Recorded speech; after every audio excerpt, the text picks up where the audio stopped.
Hello everyone, welcome back to TH Designs. In today's video we are back with another recreation coming off of, I think our last one was Thunderhawk, the oldest coaster in Cedar Fair.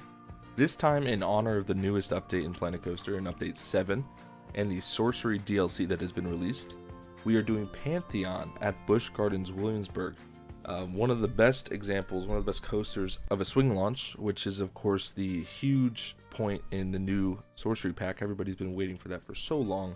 And if you haven't seen my videos showcasing all the different transfer tracks and switching tracks, all that fun stuff, check that out. It is on the channel, the video before this. In this video, I just thought, obviously I love doing recreations. I do them on this channel pretty frequently. I figured what better to do than a swing launch coaster. I love Pantheon. It's one of the best coasters I've been on personally. If you've never been to Busch Gardens Williamsburg, it is absolutely a bucket list place to go. It is, in my opinion, the best theme park out there, and the Coaster Awards agree with it winning the most beautiful park for, I think, maybe 10 years or so at this point, and it totally deserves it. Anyway, Pantheon is their second newest edition, I believe, now that the Big Bad Wolf whatever they called it, the newest addition to the Germany section. Pantheon is probably the premier ride on their list, on their lineup. And to recreate it in the game was extremely fun. You see me working on the swing launch now. And if you haven't bought the Sorcery Pack, not to sponsor Planet Coaster Frontier, but I guess you gotta buy it. The swing launches are so much fun. The new raid coaster, the Intamin Blitz, is very fun to work with, as you can imagine, with the Intamin Blitz coaster being one of the most asked for coaster models in the history of Planet Coaster. Even in the first game, it was always asked for. And it's so versatile. It allows you to do so much. And obviously with the swing launch, there's so many different things that you can do there. And like I said, I have the video that shows off all of the new switch tracks that they've added, and they give off so many different ways to do swing launches. And I've actually seen some people do like looping circuits, because if you have more than one switch track, you can actually have it so that it transfers over to a completely different part of the track, and then can transfer back onto the original one, and essentially doing the same track layout twice, which is really interesting. Basically like Dark Coaster, which is also at Busch Gardens Williamsburg. Which actually, now that I think about it, that makes Pantheon, I think, the third newest edition. Unless I'm missing another one. But either way, you see me, I had the layout what I thought was complete, but now I'm redoing from the bottom of the first hill, the outer bank airtime hill, over into the huge stall, which is, if you've never been on the ride, it's just so much fun. It's such an incredible element. The hang time on that is insane. Another thing, you also see me using the TV screens, which was something that I had talked about in my Thunderhawk video. And once again, if you want to know what that workflow looks like, I can very easily do a video on that. So if you are interested, let me know in the comments. It wouldn't take that long. But basically, I went to Google Earth and scaled down a screenshot to the biggest screen size in Planet Coaster, and then basically chopped it up into individual photos, which then go onto the individual screens. And when you piece them together like a puzzle, you then get this, which is entirely one-to-one. So at the very least, I can tell you that the top-down plan view is completely one-to-one for this ride. But I'm about to do custom sports, which actually I just started doing. And first of all, I love custom sports. They're so much fun, and they really sell the coaster recreation, because they're obviously unique to this specific coaster. And so there were custom supports on this huge outer banked airtime hill, which is another extremely fun element. Despite this ride being so short, it really packs a punch. With every single element is just fantastic. But those all lay on a big concrete pad, which you see me doing there. Really, all these custom sports were pretty easy. The custom sports I'm about to do for the top hat were a little tricky because they're not symmetrical, so I couldn't just mirror them. I had to reference, and if you see any pauses, it's me going in and out of Google Earth, or any like Google Images, or even like off-ride footage from different people on YouTube. I'm just doing the best I can to recreate it, but I did a pretty good job. But yeah, that support on the right there was relatively simple. This left one, that support piece I just placed, that kind of angles sharply underneath that first hill, it was kind of awkward, and it kind of broke up the symmetry of the supports, so I had to custom make them twice back to back, which is not the most fun, because I love workflows that are optimized and really easy. But we got it done. It looks pretty solid. This support here for the huge stall is just a pretty simple kind of A-frame, if you want to call it that, and only 2 of those, and they were the exact same, so that was really easy. And then of course the spike has its own custom supports as well, so that's what we're working on here.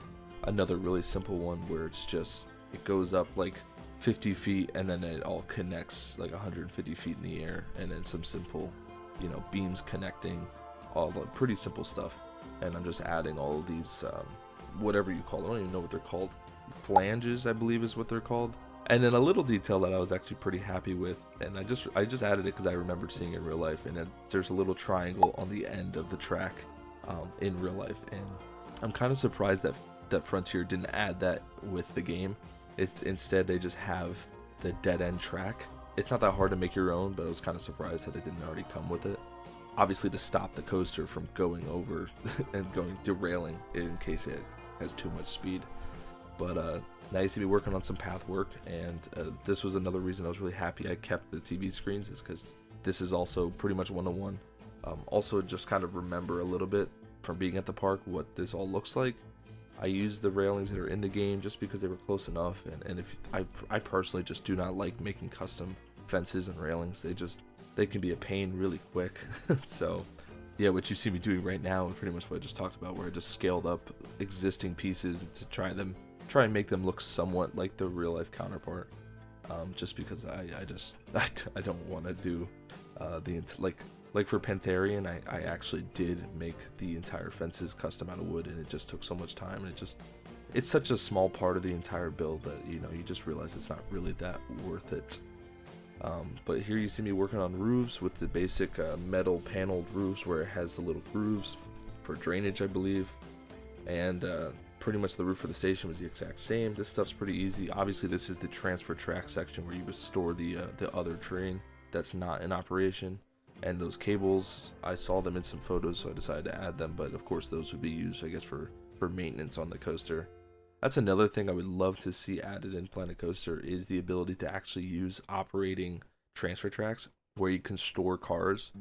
I think that would add not only a lot of realism and kind of a really fun quirk in the game, but I think when you're playing, say, challenge mode or career mode, where you're operating a park more than designing a park, that could be an actual benefit, like where every day maybe the amount of people that are in the park and riding the rides changes, and maybe you decide that today this one only gets, you know, 1 train and this coaster gets 2 or whatever. With that said, I actually am interested in maybe doing, and it might be the next video, I haven't decided yet, of actually playing around with the new challenge mode, which I understand somewhat as being basically franchise mode, but objectives are a little bit more clear. I'm not entirely sure, but I really want to do a little mini series in addition to the Wheel of Wonders, where I'm just doing a park series with that, and learning about, obviously it's a new edition, so there's capacity to learn about like what it actually is, and hopefully it's fun. That may be a new video that comes out soon, I'm not entirely sure. I know I've been saying this as well, but I've been wanting to do an RMC recreation or an RMC conversion of Thunderhawk, which was our latest recreation, and I have not done that yet, but I hope to get that video out and get your guys' thoughts on that. And then of course this weekend I want to get you guys a Wheel of Wonders episode. I believe it's episode 6 already, and it's crazy how that's taken off, and you guys have been very supportive about that series. So and obviously it's very fun to make. And then obviously the unspoken kind of, you know, luck of with the new update and with the new features and coaster types is now we can add these to the wheel. Not only can we add the 3 new coasters, being the Vekoma family coaster, the Intamin like Hagrid's Adventure, like with the bike and sidecar, and then obviously the Intamin Blitz coaster, which of course we're working with now.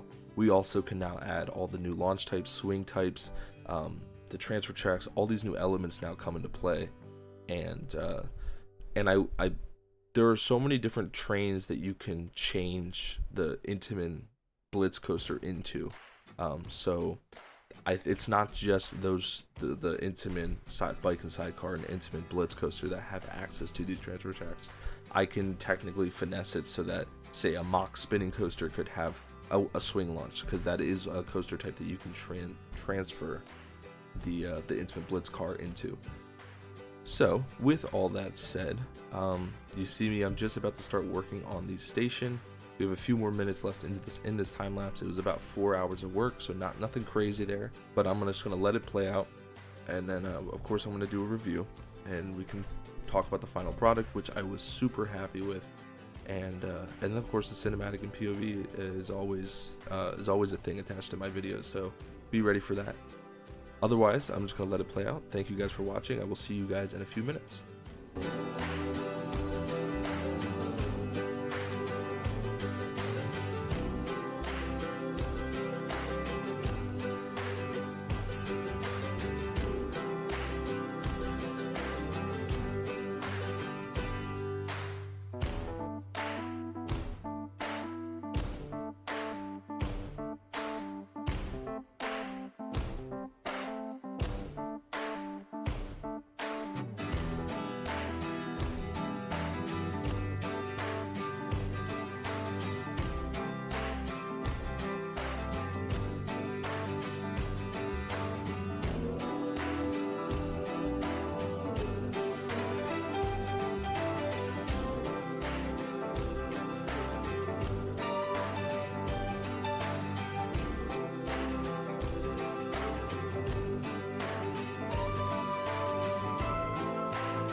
Alright, here we are with the finished product. This is Pantheon, recreated pretty much one-to-one in Planet Coaster 2.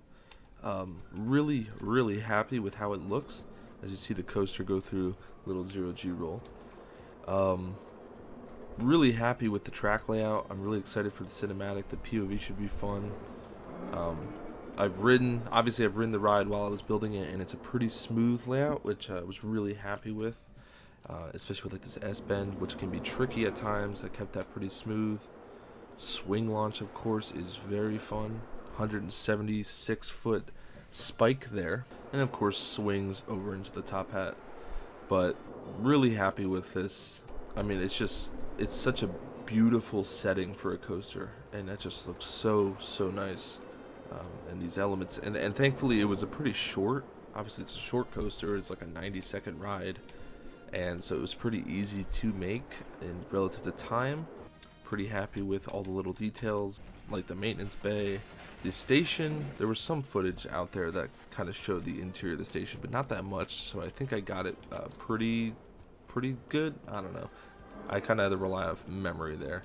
And obviously the sign here, which actually I think that looks really nice with that lightning bolt. And try to do some stuff there, wait time, all that little fun stuff. You know what my favorite part about the swing launch is it's not only how cool it looks, but the sound that the LSMs make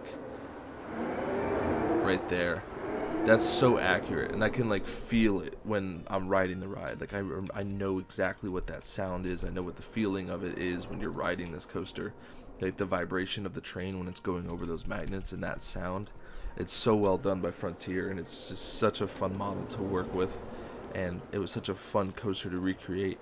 Like I said, I mean, it's just such a nice setting with the river there and the train tracks, and I went a little, you know, I got like these like little like fenced in areas, but I didn't go too far out of like the perimeter of the ride.